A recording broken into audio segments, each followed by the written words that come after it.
What's up, everybody? Welcome back to Pagel Services here in Southwest Wisconsin, and it is a gloomy Friday. Woke up to some hail at about 5:30 this morning. It is currently 6:45 and sounds like we're getting a little more hail here. Not going to be doing much landscaping projects today.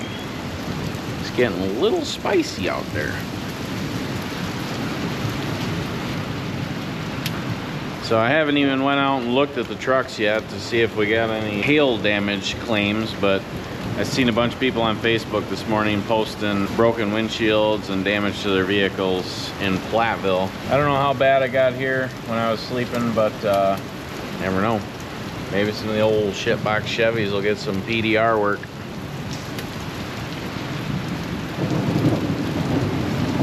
So yesterday we got a couple little projects done. I had almost everybody here in the shop yesterday. It's probably going to be the last day that we're all in the shop, was yesterday. The final 2 to 3 hours of the day, I had everybody go through and clean up, throw shit away, organize stuff, clean off benches, put shit where it needs to go. I know some of you guys think I'm crazy with all this organization and stuff. You know, our biggest expense in business is payroll. When these guys are spending too much time looking for stuff, finding stuff, I mean, there's stuff upstairs that I don't even know that we have.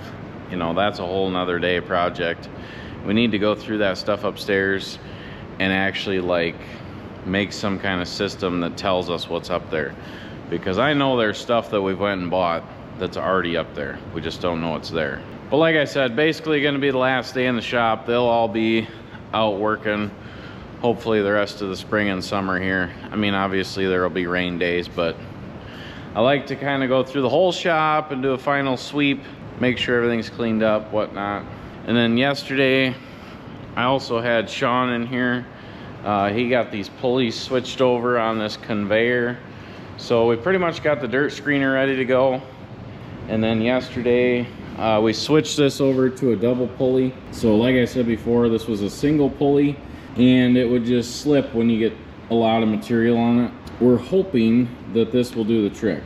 We're hoping she'll have enough bite now with 2 belts. She'll take the dirt right up there and put her in a pile for us. So I don't know, it's kind of test and tune. For those of you that don't know, I built my dirt screener and I put this conveyor together with a gas engine. My own deal. I didn't want to spend 150 grand on a dirt screener. So as far as today, what's going on? I got Dan, he's running down to Illinois. I bought some items on an auction, so he loaded up. He left at 4 o'clock this morning. I believe he's going 4 hours south down in Illinois to pick up some stuff. Hopefully we'll get to show you guys that later today in the video. Eric, he's gonna come in when it quits raining. He's gonna go roll lawns. This is a perfect time to roll lawns. Right after winter, the ground's still soft, and then get a heavy rain like this. Also, noting that I had a few guys saying, what is rolling lawns? Like they've never heard of it. Basically in our neck of the woods here, the yards can get super rough from the freeze thaw, from the weather change and stuff. Some of these lawns you could damn near roll your ankle just walking through them. So a lot of customers have us roll the lawns, which we use a 3,000 pound asphalt roller. And when the ground's soft like this, you take the asphalt roller, smash their whole lawn down, and it's nice and smooth. I've been doing that for at least 13 years, so I remember doing those lawns all by myself with an old shitty roller. Not fun, but it is an easy money maker that we do every spring. And then finally, I got Chris and John coming in the shop today. They're both gonna come in. They wanna get some extra hours. I'm gonna have those guys work on the dump trucks. We went through, did a full service on both dump trucks, changed the oils, filters, everything, greased them, checked everything over, and there's just a few other little things that they need fixed. Might as well get it done. I gotta go out there and run in the rain and get these damn dump trucks in here, because these guys should be here any minute to get to work.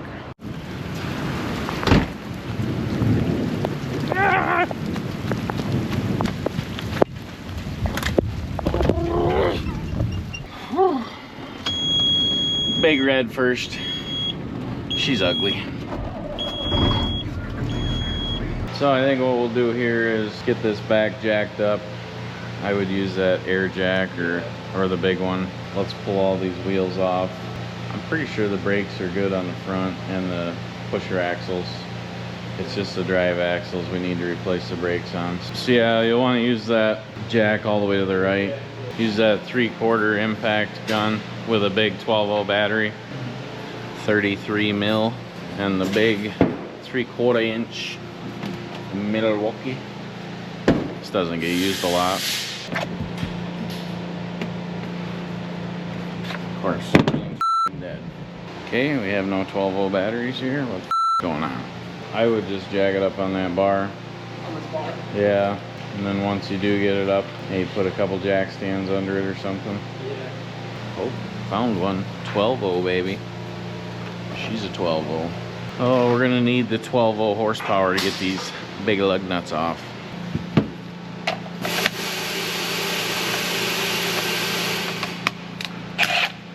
Yeah, let's go make sure it'll take them off.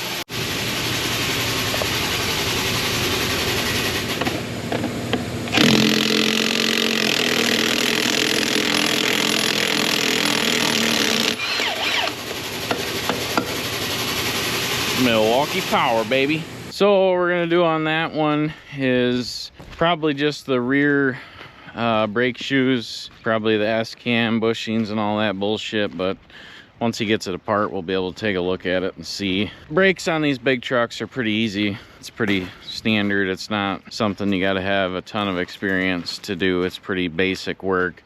Just everything's big. He did the front brakes on this truck last year. He said he's not too worried about doing those ones. So the plan would be to pull those all off, see what we got, and check everything over, and then probably run and get some parts and hopefully get it done today. This truck has a coolant leak. It's got a hose. Looks like an absolute pain in the ass to get to. Any pain in the ass job we'll give to John Kaufman and he'll figure it out. I'm gonna unhook this trailer and then we'll take this in and I'll show you guys where that hose is leaking on this truck.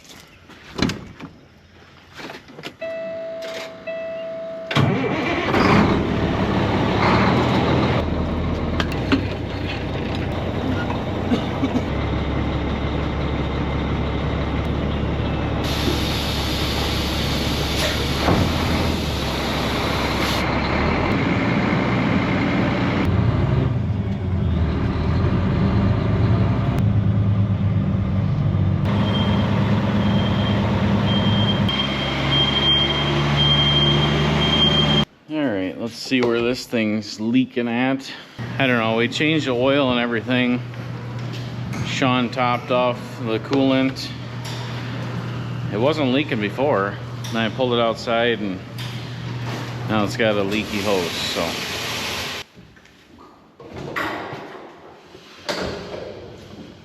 So this truck's just got a little C11 Acert. I think this truck is an 03. Runs pretty good. Yeah, fuck, we can't see that. Let's go get a light. So I don't know if you guys can see this or not, but it is that blue hose back in there. Old John Kaufman's gonna have to pull some stuff off to get to that. She's leaking pretty good. So I've had this truck for quite a few years and I've never done anything major to it other than the lift cylinder for the box. I think we actually did have the radiator boiled out and checked and a water pump at one time. But other than that, I've never done anything major to this, so not too worried about it. It runs good, it moves our equipment around, and it's able to haul 10 yards of material, which works pretty good for a lot of our jobs. And then of course we got a big ugly red truck here. Drives me nuts. This one's got a C12. Same thing, runs and drives great, no major issues, so love this truck other than the color. Milwaukee 1-inch gun would probably be nice, but at the same time, it's not like we do this stuff every day. So once a year we use the 3/4 gun. Works great.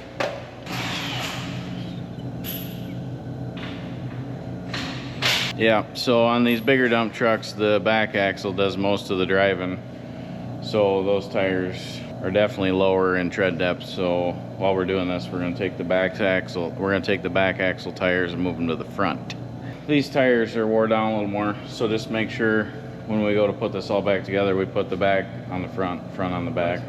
Yep. So those tires have been on there for, I don't know, maybe a year and a half, and we've never rotated them or moved them around. So good time to do that, just to get a little more life out of everything. And just a quick little backstory on this truck, because I always have guys asking in the comments. I bought this truck 3, 4, 5 years ago now from a guy not too far from here, and I got it for 24,000 bucks. Now, it's a very nice truck, but it is cobbled together.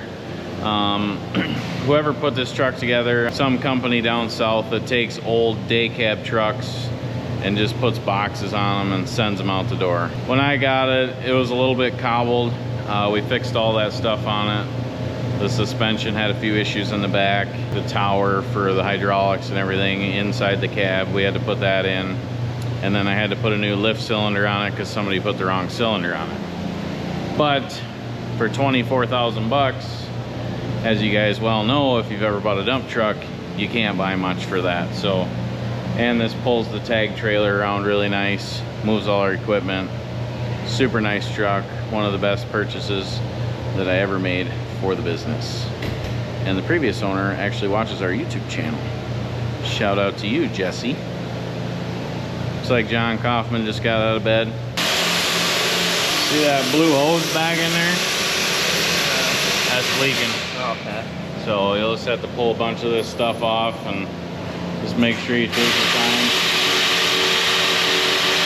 Get yourself a tool cart over here. Keep everything organized. I don't want to lose any of these parts because a lot of these parts are hard to get. So, did you wear a brand new sweatshirt today to work in the shop or what? Oh, I normally take them off. Yeah, okay. Well, let's probably do that. Just gave the guys a bunch of new sweatshirts and they wear them to the shop. I bought earplugs too, by the way. Oh, I need to use them. And then see where that battery's at on that thing. Because once it gets down below half, it's gonna suck balls. Yeah, it did. And it's probably hotter than fuck. I think I'm gonna take a break with yeah, this that's and get fine. the wheels off. Yep. So I think what we do, John, is get that hose off, see what size it is. If that hose works, then use that. If not, then you'd probably have to go out to Tyler's Repair. That'd be the best place. I think he keeps all that stuff on hand. Okay. Just make damn sure those clamps are good, you know. Ooh, look at that. Boy, the grass is gonna green up today. Holy shit. Nice couple little rainstorms this morning. Now the sun's coming out. She gonna be nice. Nice day today. So I gotta run up to the office now and touch base with Justin and Sydney. Derek and I got big plans today. We are actually going to pick up the next giveaway item for you guys. So our next giveaway is gonna run from today until May 7th. It's gonna be a 2-week giveaway like all our other ones, and you guys are gonna have to watch the entire video so you can see what we're giving away. It's pretty exciting. It's something we've never done before, totally different, but you guys will get to see here in a little bit. But let's go up to the office, see what's going on. What a beautiful day until you see these 2 ugly Dodges. One of them's mine, Derek's dirty Dodge Journey or whatever. Ugh, icky icky. The Malibu's looking pretty hot down there. Looks like Justin's been keeping her clean. Looks like Sydney. The fuck? I don't know, I saw Sydney pull up. Looked like she just rolled out of bed. I'm assuming she didn't even shut her car off. She looks a little tired this morning. Let's go tell her that she left her car running. Good morning, Sydney. Good morning. Are you tired today? Yeah, I've been up since like 4. Why? Because of the stupid hail and storms. How long are you working today? I don't know, I was gonna ask you that too. Why? Can I leave at like 4? Yeah. But I was just wondering why you left your car running. I feel like that's not a very... Did I actually? I swear to God, I clicked the button. Yeah, your car's running, so I don't know Oh, how tired she is this morning, but I swear to God. can't even shut her car off. I swear to God, I clicked the button. I hate your car. It's the car's fault. It is. What? Well, she thought that all of the hail that hit the car this morning, it might help fix it. Oh if the fuck, car- she does have hail damage. The car stays running. That way it Did heals she see itself. that? Yeah. Yeah, she was the first thing she complained about when she Oh. came in here. I didn't see it till I got the right angle. And you got hail damage? Yeah. Jesus. It's not big though. Well, it's pretty bad. The hood's fucked. It's The roof's small. fucked. Yeah, I even cracked it. Oh, Jesus. Yeah. Huh. I don't know if you guys can see that on camera, but her windshield's broke. Her hood's fucked. Roof's fucked. How long have you had this car? Like 2 weeks, 3 weeks. 3 weeks. Yeah, not even a month. Holy shit.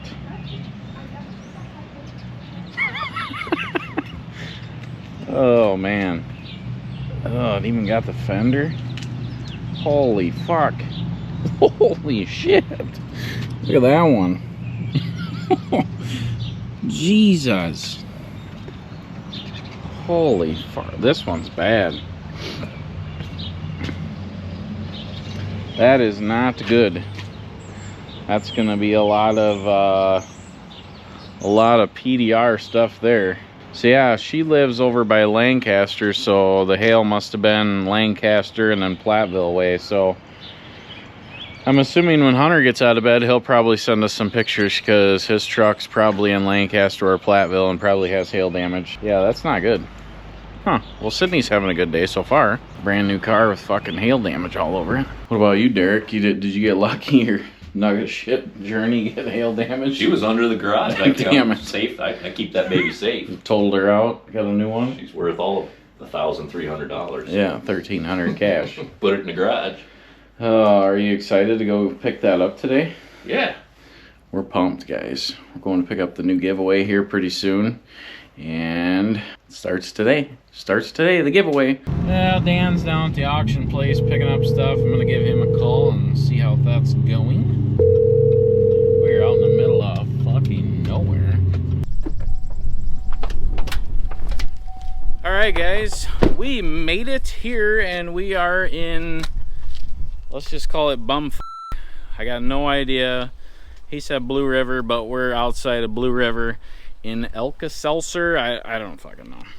We're it's only 25 minutes from our office, but I already don't like it because there's no phone reception. And I got Dan at an auction picking up stuff, and I got Eric rolling. He's gonna be lost in the sauce. So first thing I'm gonna have to do is ask this guy if we can use his Wi-Fi. Hopefully he has Wi-Fi here. All right, let's go see if anybody's here. I see all the doors are open and there's steel everywhere. These guys must build stuff here or something. I don't know. It's fucking mud hoodle. It's like they need a load of gravel here. You made it to Southwest Wisconsin. And since you're here, let us share our story about our little fabrication shop.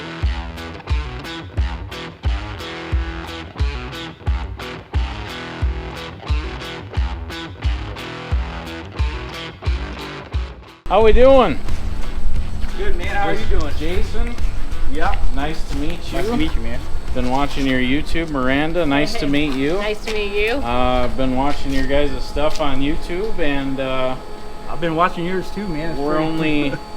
25 minutes away from these guys, and for our next giveaway, we're gonna purchase something from these guys and give it away to you guys. It sounds like Jason and Miranda are gonna give us a little tour of their facility today and kind of explain and show us what we're buying, because I honestly don't know much about these smokers and grills and all that stuff. So Jason's gonna kind of give us a story and let us know how this all started and why we're in the middle of bumfucked. I don't know where we're at, and I need to ask him if he has Wi-Fi because my phone's not doing anything. Yeah. And I got a guy in Illinois right now picking up stuff at an auction.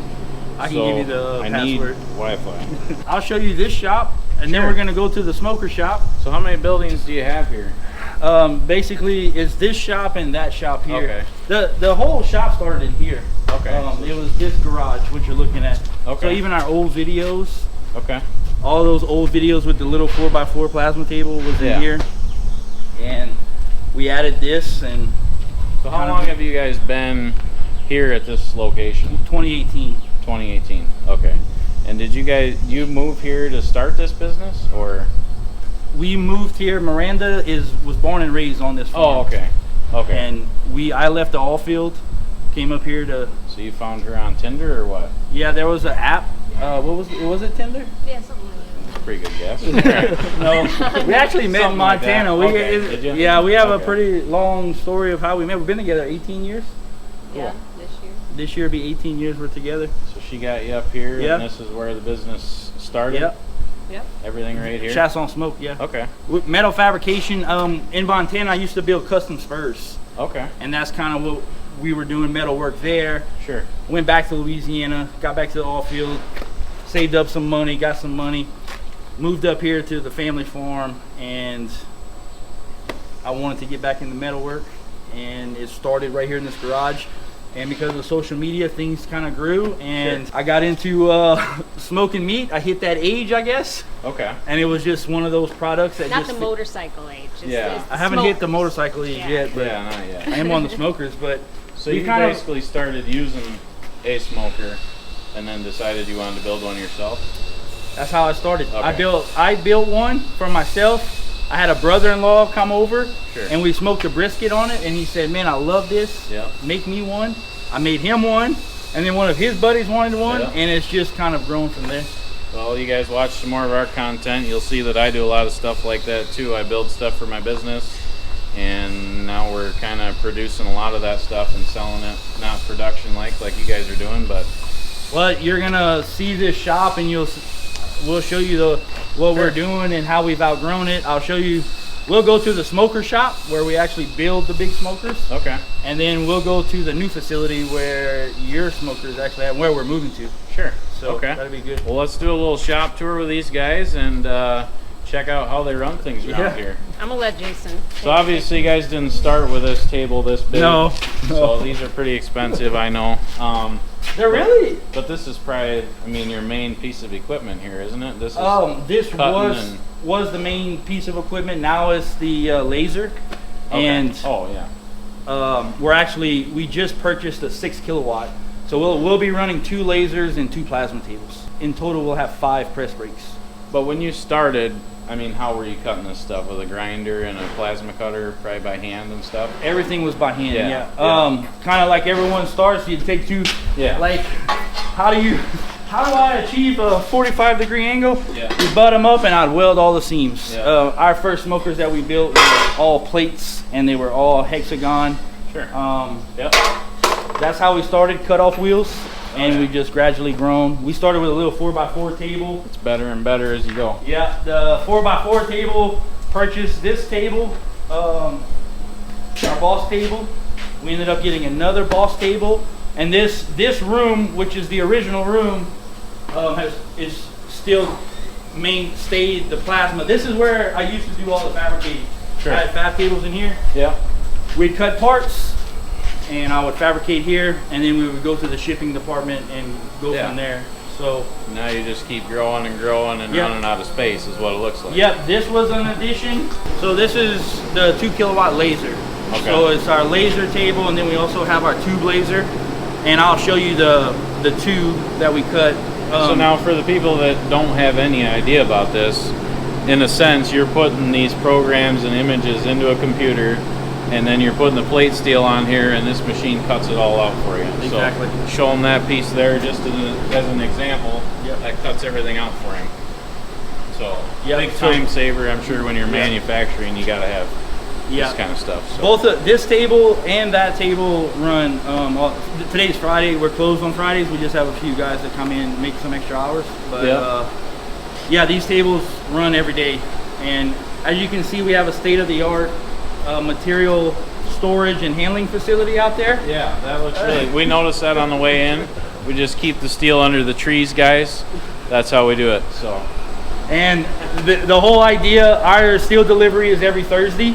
And so we get steel on Thursday. We try to process as much as we can so we don't get as much rust and everything else. This is the honey hole, I call it, because these are all the scraps and offcuts and everything else that kind of accumulates. And it's surprising how many times you come out here to dig through this to find a little part. Oh, this would work great for that. Or, Absolutely, yeah. and then we load tube straight into this tube laser here. Okay, that makes sense. Yep. And it processes all of our tube. The newest addition is on the other side, and I'll walk you through that. Yeah, let's run over there and take a look at that. What we do is we cut all parts here. All of our parts are cut here, and then we lease another shop just down the road. Oh, really? And then everything goes to that shop. Oh, geez. That's why I needed a trailer. So as soon as you get this new shop, you're going to be saving time, money. We're expecting our efficiency to go up 35%. Oh, yeah. I mean, it's going to be absolutely. We went through that a lot in our beginning stages of business, running around and renting buildings and all that stuff. And then as soon as I built a shop and have everything there, it just, you're immediately saving money. Like the amount of time it takes to run shit around. Just, oh, absolutely. Absolutely. Employees driving around, oh, you know, it's and you're explaining to them, go to this shop, go to that shop. This is our newest edition. We just added this last year. Okay. And as you can see, it's just constantly, today is Friday, so all these carts are usually loaded with rocket stoves is one of our so Monday through Friday, this would be a full house. Monday through Thursday. Monday through Thursday. We try to get as much house. shipped out on Monday through Thursday. And these are like your staple. These are what you sell the most of. Is that Yep, right? the rocket stoves is kind of what helped us kind of gain traction on social media back in the day. So this is our 6-inch model, and it basically you basically fill this with wood, and there's a coal grate in there that keeps your coals or your wood and everything off of that bottom. You have a damper here that helps control the airflow. The whole concept of this is as simple as it can be, heat risers, right? Yeah. So heat wants to rise, and it'll draw air through here. And the term rocket stove, you can actually hear it. It sounds like a rocket. Okay. And what it does is it creates a very concentrated heat source here. It's almost, imagine a propane burner, but be able to use wood. You don't need propane, you don't need electricity, and that's what it creates. Sure. Off-grid, homestead. Yeah. Guys love this. Camping, love this. Whatever. Yep. Yeah. You know, we have an ash pan, so as the ash comes out, you remove your ash. Something simple to light. We got different accessory tops that go on it. But we basically have the 3 stations now, and then we kind of have like a little specialty area. We do a lot of these handrails, just these little custom little handrails for certain spaces, little oddball projects, and that's kind of where that's done. So you guys do have other people that come in and request projects like this. Yep. In addition to your guys' stoves and smokers and stuff. We started as a small job shop. That was the whole. Sure, that makes sense. Like, a guy like yourself would come to me and say, "Hey, man, we broke these. We need these brackets made. Could you make these for us, or whatever it may be?" Our fire pits. These are our pellet smokers. So this is another example. They're cut here. We go to the other shop with the press brakes. Everything is formed, and then these have to come back here to get welded here, and then they leave here to go to the powder coating shop because they get blasted and high temp powder coated. Being under one roof is gonna definitely change the game for us for sure. You basically have, what would you say? You have 3, 4 welding stations. We have 4 welding stations 4 welding here. stations. Okay. This is like our e-commerce, our online sales shop. We're building these products. Sure. And then once everything's here, everything gets loaded on these carts. We grab it with a forklift. Yep. And these are the tubes. You can see how I used to cut all these tubes out with cutoff wheels. Yeah, that's a pain in the ass. I would have to drill holes. Oh yeah. And I mean, we've got some stories of cutting these. I mean, I have lines of rocket stoves all cut by hand, and then we've gradually moved up as things have gone. Yeah, so we make some headache racks for our trucks, and we sell some of them, and it's the same thing. We're cutting tube, and it sucks. So that laser cutter you got, then that thing's probably the cat's ass. Yeah, a whole tube like that. I used to be able to cut out. We could cut 38 in a day by hand. Oh yeah. And that thing will process all 3 components with the holes in 1 minute and 22 seconds. Yeah, and it's perfect. And it's perfect. And you don't have to go back and there's no cleanup after. I mean, like these here, we run through the tumbler, but besides. But initially, that was probably a big investment for you. Oh, absolutely. You know, yes. That's a huge investment for a small business. But after you start using it for a while, you're like, oh, I probably should have bought this a little sooner. I mean, one thing we did was everything that came in, put back, and I knew that. I knew I needed to do that. That's why I got holes in my shoes still, but you know, in time. Yeah, maybe we'll get some new shoes. Oh, hold on, don't look at the socks either. But like this is an accessory. This is one of the grill So this tops. would go on top of that. Yeah. Okay, on top of the We've got rocket a stove. standard cross top that goes on it that you can just put a pan on, which is Okay. actually my preferred way to use them. But, Sure. people like the grill top, and we also have a griddle top that we make for both the 6-inch and our 4-inch camping stove. It leaves here, and then it moves over to this. As it leaves there, comes into here.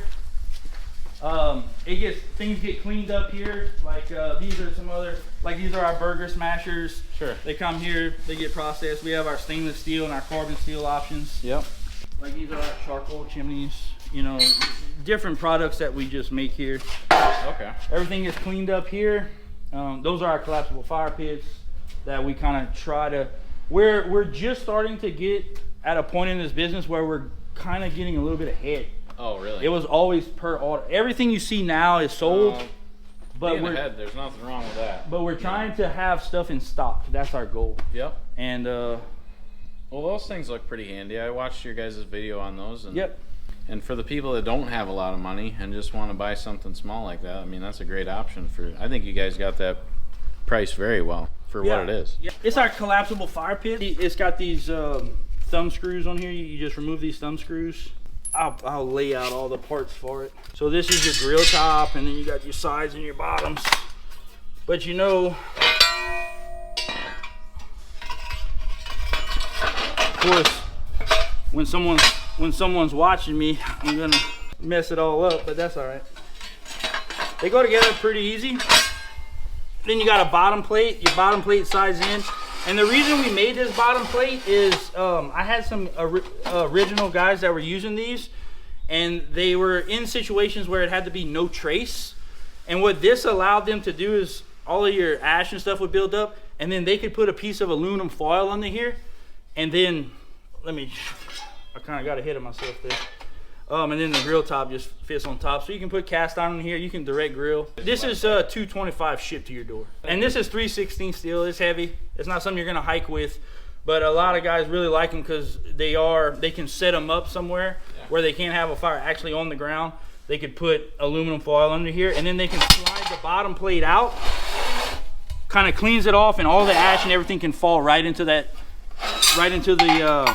their foil, and then they can move it over, pick up all their ashes and all their debris. We use it all the time, like go to the fishing pond and stuff like that. Just convenient, cooking with charcoal. My dad, when he was still with us, that's something that he would buy and put in the back of his motorcycle and take with him on trips and we had do stuff like that. That would be guys great. show up Yeah.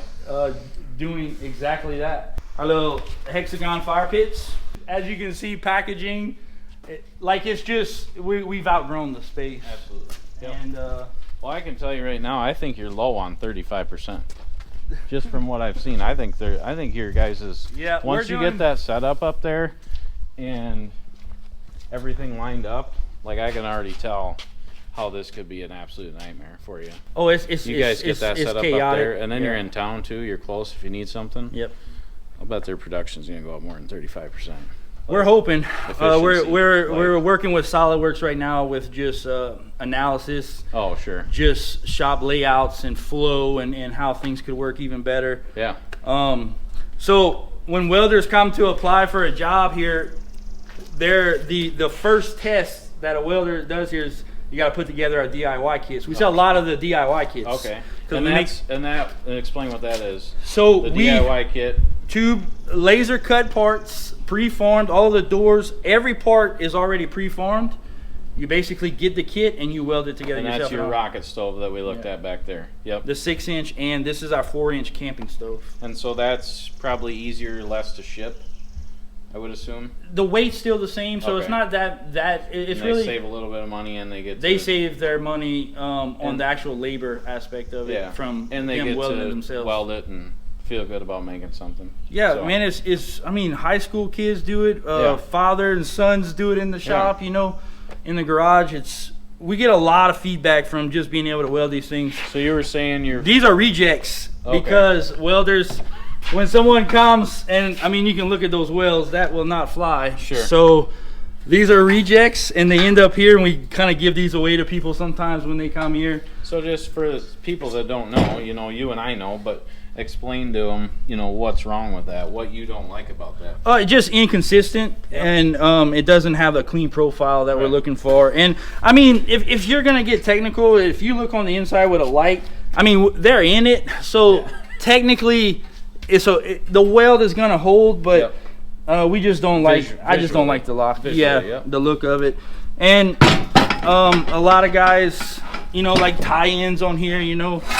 And it's not that we tell a guy, oh wow, you failed, but tell them what they did wrong and what they can do better. The hardest part I find, guys, especially is following a straight line. It's harder than you think whenever they're trying to weld this, and then wrapping these corners can be a little tough sometimes, especially with a MIG gun trying to get that in there. But so like that finish there, you don't want to grind that down. No, you just want it welded. If we got to start grinding in here, we're losing money. Then you're hitting it with a wire brush or something, and that's it. Yeah, right now I wish I had a little more of them. When they come in here, it's pretty much you can wipe them down.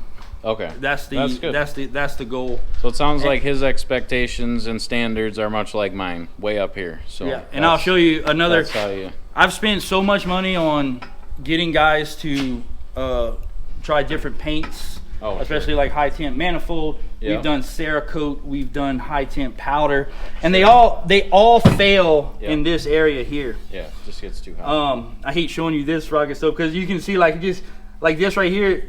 You know, the welder he was just way too hot. So I'll show you in there another process that we're doing, because we sell these as raw steel, and then you kind of finish them. You have to finish them yourself. Almost like Lodge started out with Lodge cast iron. They sold basically a raw pan. Okay. You know, they didn't start seasoning until you guys take care of it. 2002. And people love it. It's a better product in the end because you don't end up with burn off paint. Sure. And then you're trying to wire brush it and repaint it. Yeah. As long as you season it well. But we're hoping to offer them pre-seasoned. And that's one of the moves we're making now. Or when that thing gets super hot and you're sitting there cooking burgers and all of a sudden it starts stinking and it does. You're thinking that that's in your food and nastiness. So I think you guys are doing the right thing. The Cerakote, the Glacier oven cured Cerakote, which is that like a ceramic. Held up the best. It just faded, and it's like, how is someone going to touch this up in time? Sure, and that's probably expensive. And it's expensive. It's expensive. The next option is we're going to pre-season these, and I'll show you that as we move into the shipping room. All right. So during the week, this space right here is just full. Like, this is all product that'll be shipping out. They try to get ahead, but this is basically how we send them out. Like, this is our 4-inch camping rocket stove. Okay. It has a collapsible base. The top comes off. Everything comes off, and it fits into a container, so a guy can put it into a container. Sure. And what we're doing now, this is one that just came. We just bought a shot blast machine. All of our rocket stoves are going to get shot blasted now. So we're going to basically eliminate this step right here. Yeah. Where guys having to take wire brushes. Yeah. During peak season, we have 4 guys in there. Yeah, that's not. Yeah. And that looks good. And when then you're season it after that. Yeah, and then it'll leave here. It'll get coated. Sure. And then it'll go through an oven, and they will be pre-seasoned when you get them. So, and it's also going to increase the shelf life. Oh yeah. Because if we put this somewhere, let's say a local feed store wants to carry 10 of them to sell to some of their customers. Sure. Well, they end up starting to flash rust. They get moisture in them. Yep. Being pre-seasoned is. Oh, that looks really good blasted like that. Yep. I've done a lot of sandblasting in my day, so I know. This shot blast machine. That's the way to go. Like that. This shot blast machine, we can load 3 of them in there at a time, and it takes a minute, and it's basically 2 minutes. Wow. You hit the button, and they come out and they're blasted. And you take them, and we're going to put them on the hook. We spray them with the oil coating, and then they go through the oven and they get baked on. All of that's going to just come with the in time. Yeah. But this is the beginning stages of that process. And what's it cost to ship something like this? You can say $85. Are they? Okay. See, all of our parts are laser cut, so fit up. We take out a lot of that, especially for a guy in his garage that has a little weld machine. Oh yeah. We take out all of the nasty work, the cutting and the bending and the. He's literally just gotta wipe off the oil and weld away. Prep some edges. Yeah. Fit it together, make sure it's square, and tack it up and weld it. Yeah. And that's So do you guys sell more of them put together or more? We sell more put together, but we do, like, we'll sell a pallet of 50 to a high school or something. Okay, sure. And they'll do it for welding projects. Oh yeah, that's great. Yeah. You know, like in the year welding projects and stuff like that. That's our 6-inch. This is a new leg design that we're playing with right here, because we put them on. We do offer casters for them. Oh, okay. You can see that style where the casters go on. That's a griddle top. That's a grill top accessory. So now, how do you put your logo on that? What machine does that? The laser. Okay, so you just. So when we cut these out, you know, we cut like 250 of these out at a time, and it cuts them all out. So you're basically just backing the laser power way down. And it'll just engrave anything you want. Yeah. Yeah. Okay. There's a lot of variables in it, but No, that looks nice. And then, like, for these options here, we're gonna go. Our doors will be stainless steel, and I think that's gonna just be such a cool look. Yeah. It's gonna be pre-season, so it's gonna have that dark pre-season look with the shiny. With a shiny stainless steel door with our logo on it. Yeah. And that'll look good. It's just been time, man. Just progression, just learning it as we go. Really. So this is basically your shipping room. Yeah. Everything gets shipped out of here. So and what do you have? Normally one person in here? Or there's is there two in the shipping. Okay. We have a shipping manager, and we have a guy that helps her. Sure. Make boxes, preform boxes, and we ship out. We usually do about 220, 250. During peak season, we'll be 300, 350 packages a week. So what's your slowest time of the year? Right now. Right now. Yeah, right now we're only processing about. To me, it seems like this would be. No. That's weird. Fall through Christmas rush, we call it. Oh, I suppose. Okay. Till about February. Really. Beginning of February, like it's really busy. Slammed. We have like rocket stove season, fire pit season. Like, it's just things that we've learned over the years. Cool. Every rocket stove comes with so like this is our little fire starter. That's cool. This is our little fire starter kit, and we also so every rocket stove gets this with it, which is our fire starter. And then this is our little Ferris rod kit. Oh, okay. So basically everything you need other than the wood and whatever you're gonna cook. Yeah, and actually we've thought about offering some sort of like kiln dried bundles, because sometimes it's hard to. But the shipping for that is a nightmare. But there are people out there that probably don't have access to it. No, we talk to a lot of people that I just don't have access to wood. The best option for them is lump charcoal. Oh, sure. So guys can use lump charcoal, and I mean it acts almost like a chimney starter. Phenomenal. This is where we keep the dead bodies, guys. Some old cooler door here. Yeah. This is customer service, and so 2 people at a desk answering phones. And is she in charge of customer service? So Miranda here is in charge of basically all customer service and taking calls, and is she in charge of the whole operation? Yeah. She's in charge of the whole operation, but no, we have a team that answers phones and responds to emails. The amount of emails we get in a day and the phone calls, it would really surprise. And what are like the main questions that people ask, just so we can maybe skip a couple questions for people? They really like, what's the biggest question that? A lot of times they just want to talk about it, like.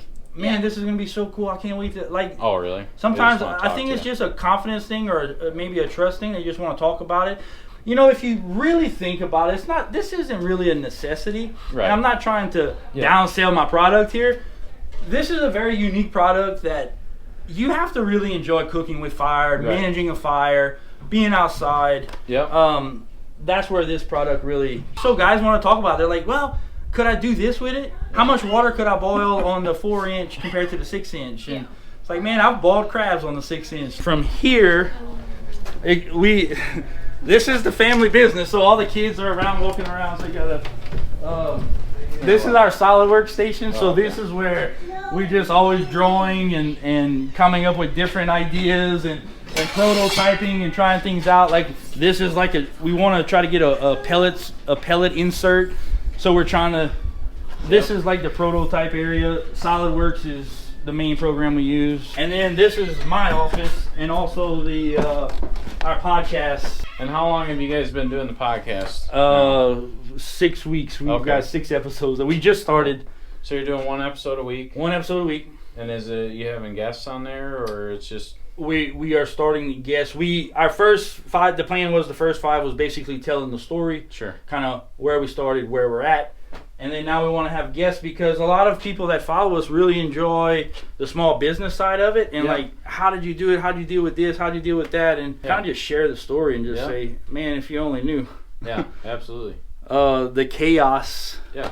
But, so this is, I don't know if you would call this the main house hub, but then we can leave here, we can go to the other shop, and I'll show you where we're building the big smokers. And from there, we can head to the new shop. Cool.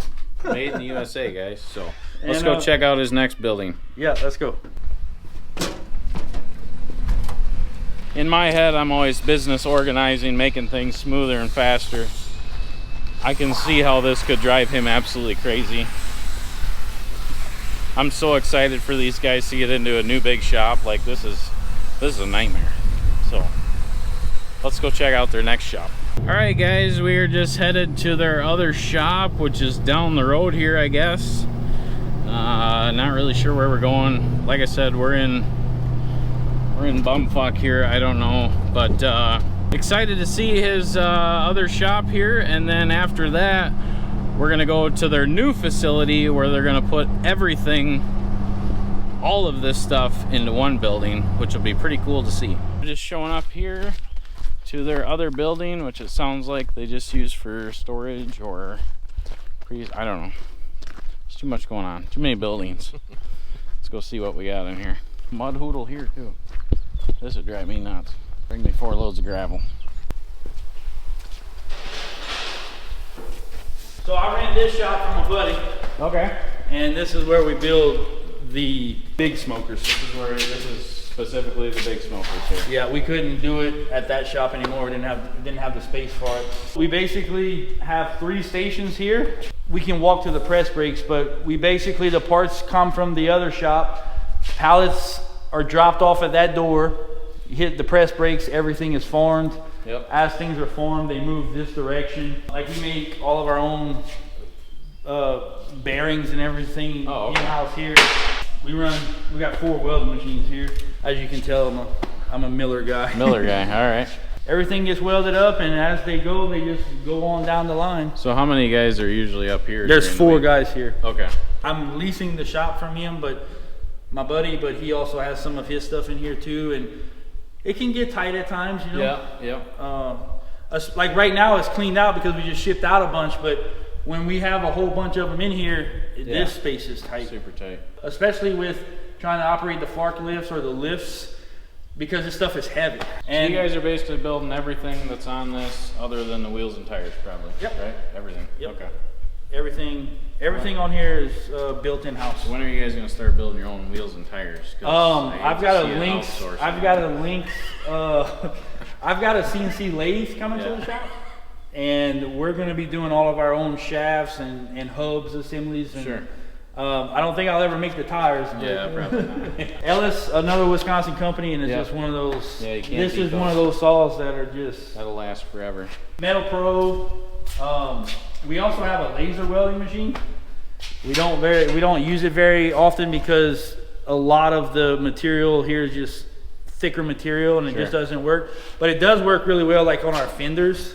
Oh, okay. So like our preformed parts, there's some aspects there, like 14 gauge outside corners. That laser just lays it down. And then this is the press brake station. So like all of those, I guess I didn't show you at the other shop. You had all those pallets and tarps. Each one of those pallets and crates is all the parts to build one of these. Oh, okay. And so it's all the flat cutouts.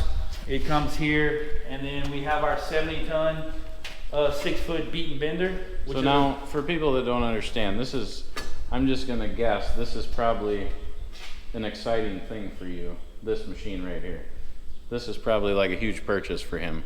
Yeah, I can tell by the way he's talking about it, and I can tell that he used to bend stuff and do stuff by hand and struggle all the time. So I'm sure that was a huge expense, but the time savings now is probably... Well, the story behind beat and benders is amazing to begin with. U.S. company, you're going to find these all over aircraft carriers in the military. Sure. Because, I mean, if you ever have a chance to look up beat and bender in Coggan, Iowa, they build all of this stuff in-house. Sure. And they're just reliable machines. It's just, they're not CNC controlled, but they're NC controlled. Okay. So you can get pretty accurate with it. And then this is Iroquois. This is another US company. This was the first one I had bought. Manual brake, but this is a 4-foot, 100 ton. Yeah. And the only drawback to this one was it doesn't have open ends, because we bend our chambers whole. Sure. Hey, bro. So you needed something a little bigger with open ends. Yeah, because we can build chambers, and as we build these chambers, we can pull them out from the side. Sure. Okay. You're planning on all this, everything, all under one roof. Yep. One property. There's a 6 kilowatt laser coming with an exchange table. Oh, okay. This was our homemade roller that I built. This is one of those videos that had gone out for us. So we farm all of our smoke catches. Oh, so like sure. this is our smoke catch. Yep. That's all farmed. Gotcha. On this machine. I've got a 5-foot CNC roller coming, because one of my goals in the new shop is I'm gonna have prefab fire rings. Oh, like yeah. 1/4 inch, Sure. 16 inch tall, with some graphics and stuff that people can literally just drive up and say, man, I need a good fire ring for my backyard. And we can have them. And also some of our product line. Good idea. We call this the smoker shop. A lot of cool tools and a lot of good ideas coming from his brain, you can tell. I'm excited to see these guys get everything under one roof, because this is giving me a little bit of anxiety and I don't even have to work here. For the pellet smokers, we have to make the drive. I think it's 4 miles. It's 4 miles. Like I said, all the flat parts are cut out at that shop. They come here. Yep. The big stuff, like this stuff, is farmed and built here, but like our pellet smokers is farmed here, put back on a pallet, and then we go back to that shop to It's fabricate. a lot of transporting and logistics and time. Time is money. Your smoker's at the other shop, and we can get over there and I'll show you that. Sounds good. So now we're gonna head to Boscobel, which is approximately how far from here? It's probably what, 10 minutes? About 10 minutes from here. How long do you think it's gonna take you to move all this stuff? We're Just little pieces at a time, Okay. because we can't do stop everything. production. Yep. So we're having to build, wanting to get ahead, which seems almost it's really hard. We're busy and we're just moving pieces. So I have a CNC press brake coming. I have the roller. I have the 6 kilowatt laser. I have the lathe. Sure. All of that stuff's going to end up at that shop first. Yep. And we're going to set up with rocket stove production. The 2 kilowatts can go over there. The plasma table. So it's gonna be a long process. It's gonna be a long process. You gotta process. keep things moving and production well. set. And we're learning. Like it went from me just enjoying building stuff, enjoying the cooking aspect, the smoking world, Sure. getting into that. Now I'm having to learn about basically product manufacturing. Yep. And now people management and trying to be a good leader. It takes time. I went through the same things and I'm still going through the same things. Struggles of business, I'm sure him and I could talk about employees and relationships and stuff like that for hours, because every business owner goes through this stuff, and you kind of learn as you go. And it's definitely things I didn't know. Like when I'm going to start a business. It's like, gosh, there's so much I don't know about, and there's so much I'm still learning about. And it's a process for sure. But it's just, when someone gets to cook on the smoker, or we have a gathering, and it's just awesome, like using our products. And we're not reinventing the wheel here, but we just take pride in building something heavy duty that guys enjoy using. Cool. All right, well, let's follow them up to the new building, where they'll eventually have their whole new headquarters set up there, and we'll go check that out. All right, we made it back to Boscobel. We're here at their new facility, which is on the northeast side of Boscobel, Wisconsin. And I'm guessing it's probably pretty empty in there as they're still trying to make things, but let's go check out their new shop and see what they got going on in here. So, I don't know how to turn the lights on, but you walk around and they turn on. And they turn on. Okay. This is the first piece of machinery that ended up here. This is our another boss table. This is our 4x8 machine. It's the first one to make the move. So I'm assuming at night when you're trying to sleep, you're probably trying to map out where everything's going to go in here. And yeah, we're laying things out. Like I said, GSC, they're working with us right now, just figuring out flow. Sure. I think the way it's going to work is material will come in here. We'll have our basically the lathe and the mill, and then as you move over here, this is where our main ventilation will be for the plasma laser tables. Sure. Plasma table. Material will go that way to the press brake station, where we'll have the press brakes, so things will get formed like you saw at the second shop. Yep. And then it'll go down through that wall, will be kind of like the welding tables, welding stations, and then we have docks now. So now we don't get the residential pickup charge. Yeah. Because where we're at now, when trucks show up to pick up, when we ship these smokers, especially these smokers, when we ship them out, they hit us with that residential charge, and we absorb that right now because we don't want to hit that with our customers. I see. And once we're here, that's going to be just way better. I mean, Yeah.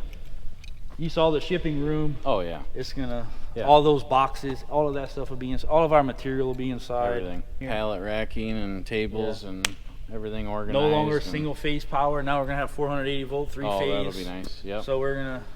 Yep. Right now we're operating between the two shops. We're basically about 5,000 square feet. Okay. And what is this? 21,000. 21. Okay. But all your materials outside. All our materials I mean, outside. That's, It's like that's a lot of square feet. Yeah. But I think if you get the right racking and can organize it all, Right. which I guess And that's a what lot of we're your material you're probably not keeping on hand for very long. right. I mean, at some point. Well, we're hoping now we can buy a little more. Yep. We can get better pricing if we buy more Yep. weight at one time, and that's what we're hoping to do. Be able to keep it inside out the elements, so it we get a little bit more of a shelf life than keeping it out in the rain. Yeah, that's a pain. And then, so you saw that. Imagine in the winter. Yeah, I mean, I was telling him this would drive me nuts. Like it.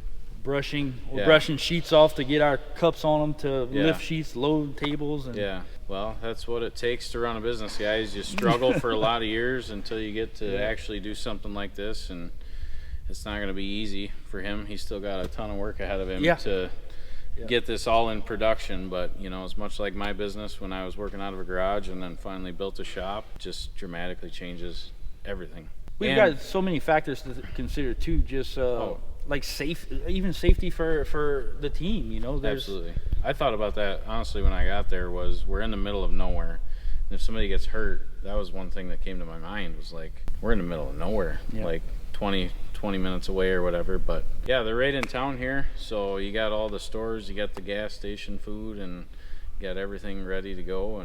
And most of the team all live in Boscoville. Oh, sure. So I mean, it's gonna be just a great. They won't have to travel as far. And so now, how much land is here? It's 3 acres. Okay. In the shop. So there is probably room to expand once you fill this. Probably 2 months. He'll have room, you know, further down the road where he can actually expand the parking lot for parking or add on another building or whatever dream you got. It's all part of the plan, for sure. Just got to make it work. We're really excited for this. The whole reason we came here, guys, was we are purchasing a smoker from these guys. We're gonna give it away, and that's how we came to the conclusion of doing a shop tour with Jason and Miranda. So you just got to see the whole shop tour, see how they run their business, and see what their business is going to evolve to here. It's probably about time we should show them what we're gonna give them, huh? Well, Jason, why don't you have the honors here and show us what we are giving away to one of our lucky fans. So this is our 42 by 24 reverse flow with the off-road package.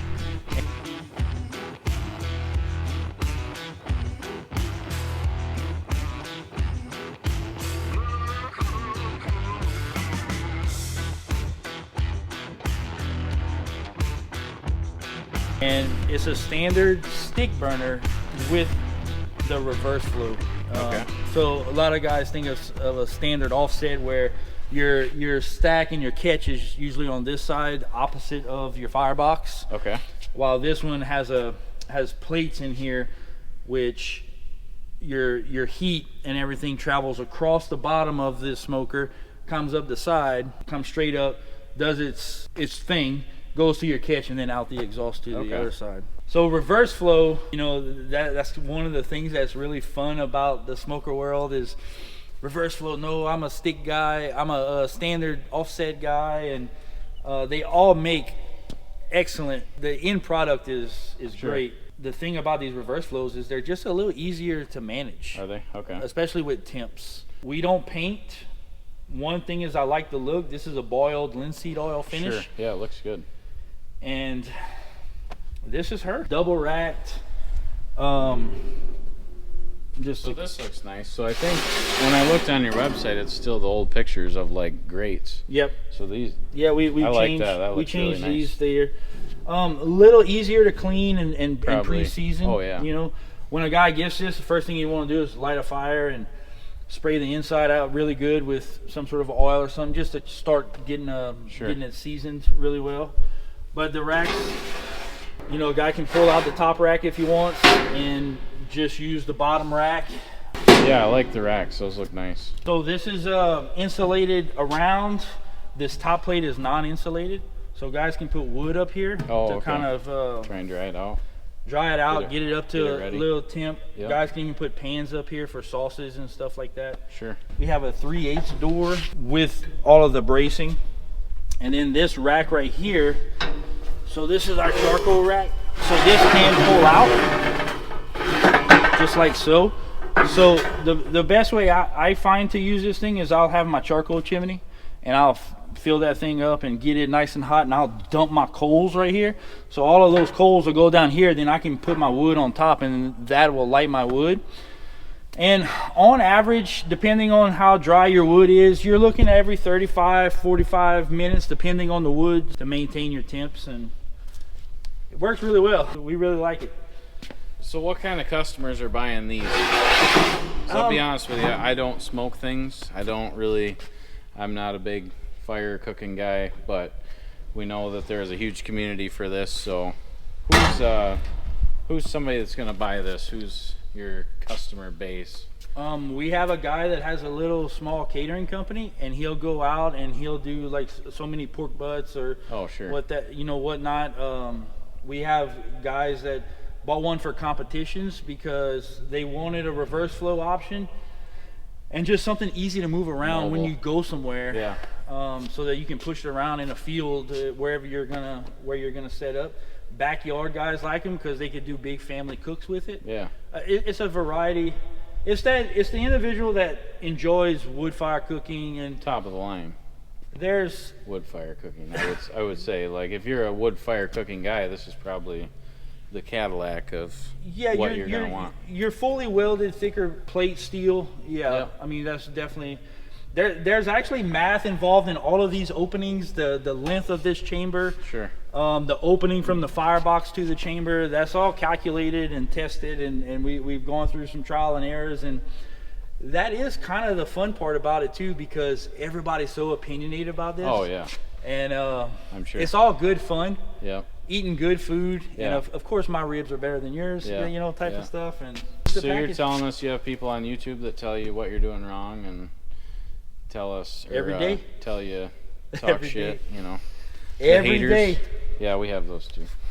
They're out there. The keyboard warriors. Yeah.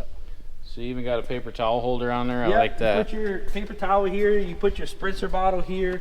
You can put your. A lot of guys are using the wireless probes now, but we do have two little probe ports in the back. Oh, okay. So your probes aren't in the front. That was one of the things on our other model. We used to have the probes right here. Well, your wires would kind of be in the way. This way they're in the back, so they're kind of in the back of everything. So you can put your probes in your meat, hang a few things there. You can move this thing around. It's got a pretty nice radius on it, so you can turn this thing. Tight areas. Yep. You know, you can turn this thing and even, you know, get it into situations where you might have to turn it or whatnot. For whoever wins this, can you give us a quick rundown on what they're going to want to do first thing? Because if they're like me and they've never ran one of these, they don't know anything about it. Explain it to us like you're explaining it to an idiot. what is the first thing you're gonna do if you get this and you want to smoke some meats? The first thing I do is go ahead and light your fire, and you can light a big fire if you for that first. You can open everything up, wipe everything down, or spray it. I mean, you're gonna spray everything. You're gonna spray inside this door.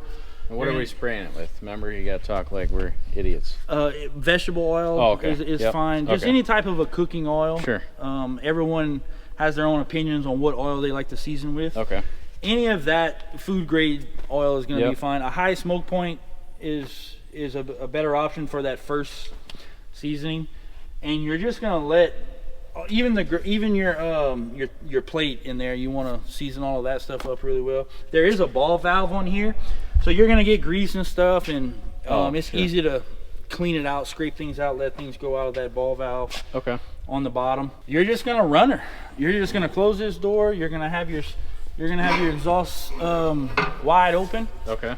You're gonna run her, let her do her thing, let her get hot. So if we got a good fire in here, how long is it gonna take to get up to temp-ish? Because this is a reverse flow, it's gonna take a little bit longer. You might be 10 minutes, 15 minutes before you get That seems exactly. pretty quick to me. Yeah, it is. But Yeah. like if you think of a standard offset, your heat's coming in, it's going up Sure. and coming out. So Okay.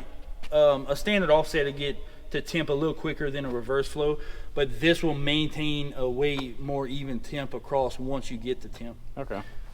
They're a little bit more user friendly Okay. in some aspects. Get it seasoned up, and then a guy could start playing with it, kind of seeing about what size logs work best, or if he just wants to use charcoal, whatever it may be. Sure. Find the temperature that he wants. Most guys are going to be running around 250. Get your temperatures figured out, and Yep. Go from there.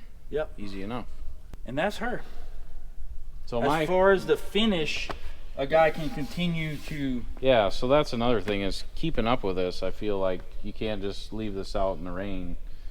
Once it starts getting cured after a few times, Well, you can. okay. Like mine stays out in the rain. Does it? Okay. Yeah, but it takes a few times of wiping it down. And Sure. So my stupid question is, how come you don't build anything that takes LP? Because for me, I work 80 hours a week. I don't want to have to come home and build a fire. But if I could buy this thing with an LP tank, I would. To be totally honest with you, I would. I'm not Is there against it. I just haven't. just never went that way? Haven't got that far yet. Okay. It would be really cool. We've even talked about having a start assist, where even having some sort of a rack under here, to where a guy could hook up a propane and be a start assist, where you'd have a rod going through here. He could light that to fire up his wood. I don't want to go. I know you want just straight gas. I got you. Yeah. So Yeah. I think there's a market there for future. I really do. Yeah. You know, because like me, I don't have wood. I don't have this. I don't want to fuck around. I just want to come home, Yeah. snap it on, and go cook. And I guess it really falls. Like, I build these because I enjoy wood fire cooking. Sure. Yeah. And I don't enjoy cooking with gas, and I get it. Yeah, I get it. Yeah. I really enjoy using the products that we make, and Yep. we hope to share that with people that want to purchase these too, and hopefully they have that same experience. Absolutely. Yeah.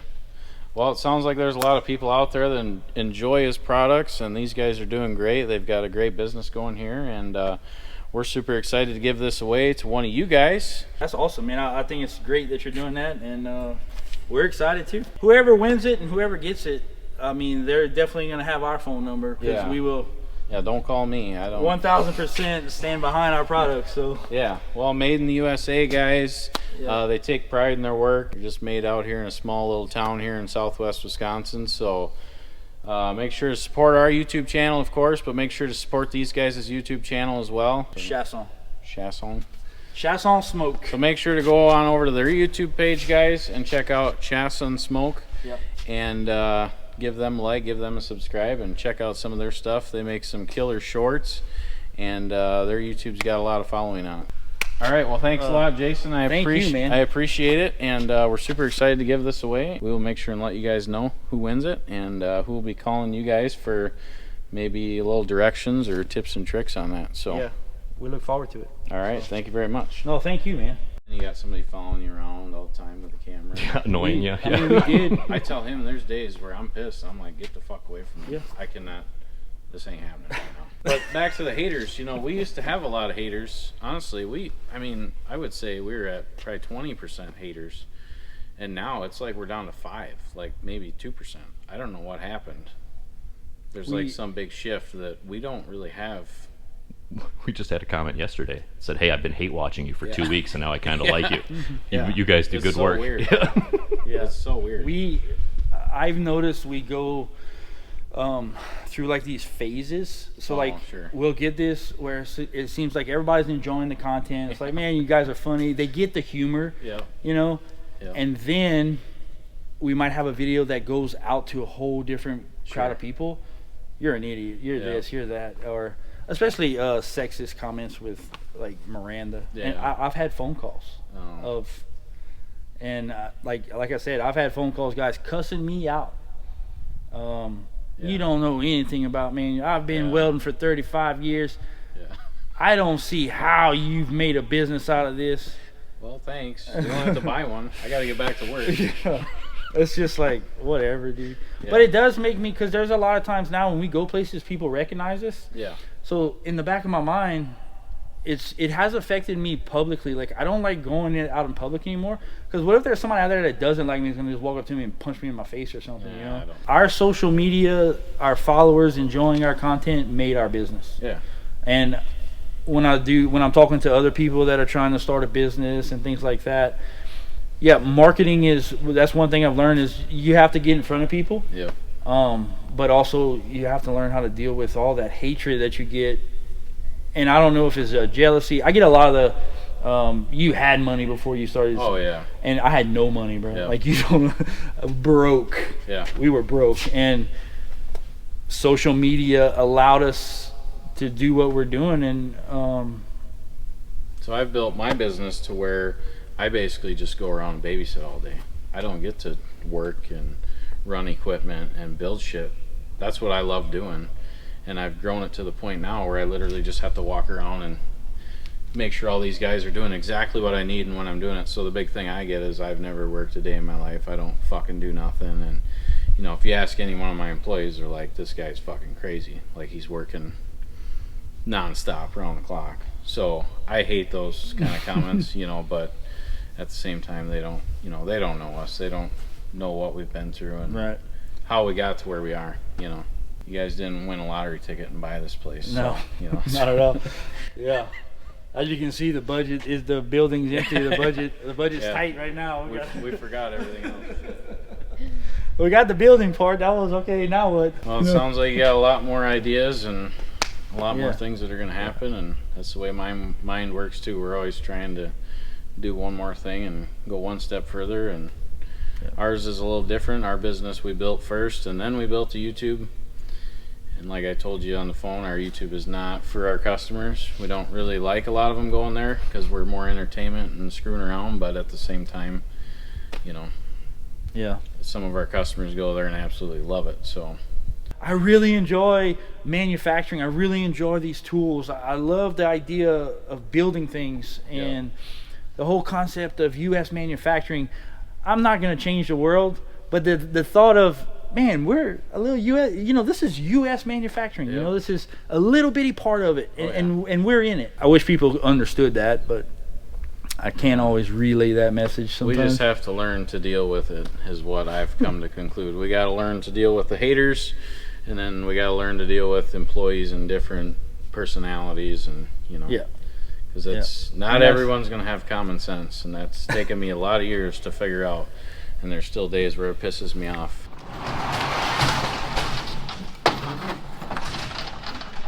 Perfect. He designed that. That's That's Amber. we're calling this the Boscobel. Chasson Smoke garage door opener holder. Get them in the merch shop, guys. We'll 99 be selling bucks. them shortly. We're gonna put our brands on them. It'll be We're great. gonna cut them into 12-inch sections for shipping. It's 1,200 pounds.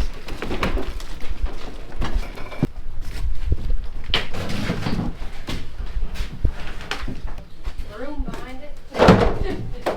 That'll work.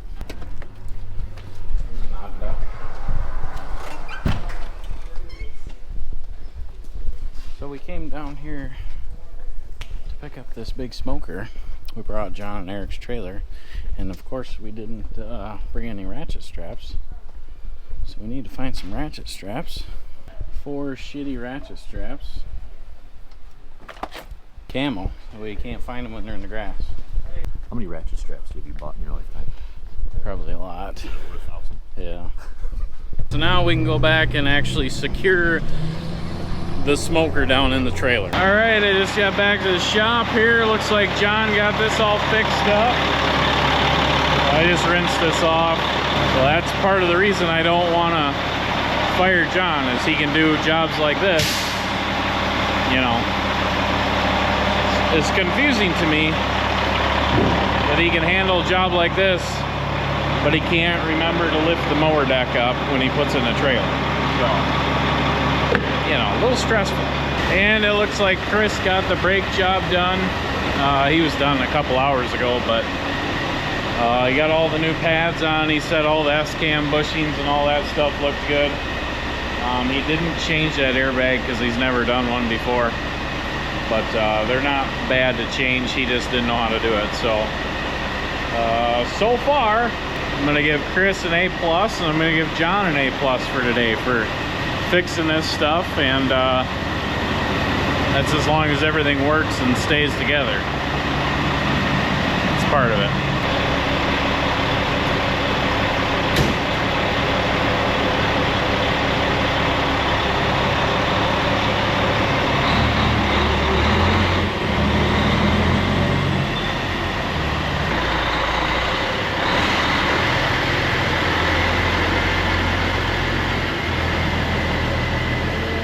Well, Dan just got back from his trip as well. We just got the dump trucks out. Dan just got back here and he brought back 3 items that I purchased at an auction.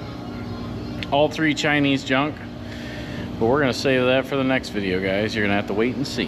Thanks for watching. We'll see you guys in the next one. Yeah, Derek, I got the pull away shot for you.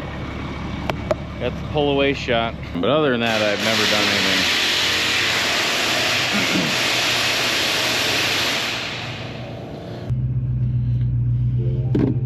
Got 2 pairs of sunglasses. Look at that, they get... You need that... Yeah, back that shit box up. Okay. Derek parked right in the fucking way. I told him not to. Right next to the vehicle here. Okay. Of course, Derek always parks in a bad spot. I made him drive the ProMaster because I didn't want him riding with me and staring the camera in my face the whole way here and asking me dumb questions like he always does. You're selling them, yay, but you're not making any money. Yeah, right. And it took us time for me to accept the fact, okay, Yes. we've got to up our prices. Yes. Yeah. But people aren't going to buy them. Like, I remember having arguments with Miranda. It's like, they're not going to buy them. She's like, we have to, or we're going to be out of business. Well, we've went through the same thing in our business. Same exact thing, like word for word. Like, I've told our sales manager, I'm like, are people really going to hire us for that much? And he's like, yeah, they're calling. So prices have gone up a lot in the last, really 5 years has been dramatic. So yeah, we are what it is. But I think your guys' prices are... We are tariff free, so yeah. And Cool. That dog's having a good time. So the last few buildings we've been through. This is what it looked like. One of those things. But you gotta push the button, make sure nobody's in there. Yeah. What would happen if someone's in there then? Does it scream back at you? I just like pressing the button. So that's the plate I was referring to. So a couple of things that we did is we lost a little bit of door space, and the reason I lost a little bit of door space was I wanted to get this plate a little lower. Reverse flow smokers are known to kind of, with the radiant heat from these plates, because these plates get really hot, they kind of speed up the cooking process. And I wanted to get these a little bit lower so you didn't have those plates right underneath the food. So we've dropped those down a little lower. It's 1/4 inch plate. So the problem with 1/4 inch plate is it's really heavy. So we segmented this. Yep. So you basically got different segmented sizes. It allows a guy to even adjust. So like this is your last segment here. It allows a guy to even adjust this segment. We have a client of ours that, depending on what he's cooking, he'll get in there and measure. I want 3 inches, or I want 2, and like just from playing with it. And, so you and could that's technically take out a couple plates if you wanted to. Yep. Or some guys, even when they're doing chicken or something like that, they'll have a little spacer. Oh, okay. And he'll do he's like, I'll do a 1/4 inch gap between the plates. Sure. This makes it easier also to remove it and clean them compared to having a solid plate that's welded in. The only drawback to this is when you're traveling with it, those plates are bouncing, they might fall out. And so if you get somewhere, you got to kind of put them back into position. But sure. It doesn't have brakes, and that's it doesn't have brakes. We put a handheld here because we don't have tie rods or anything, so I don't want to pull this down the road with a golf cart or something, because if you're pulling this and you hit a rock and then this tire slows down, so we don't recommend pulling them with a vehicle. Yeah. I mean, guys do. I mean, really all you'd probably need is like an emergency brake type handheld thing, like what's on our ride-on sprayer. Just a lever that comes down and locks on the wheel. Yeah, that's something that could probably easily be mounted. To where a guy can just, even if it just smashed the tire. That's that's what our ride-on sprayer little does. Rubber lining or something underneath it. So it's just a camera, guys. Settle down. Won't be a big deal. Oh shoot! That guy's staring at us like we got a gun. This thing is not very good, but haven't eaten anything, so get right in there, Derek.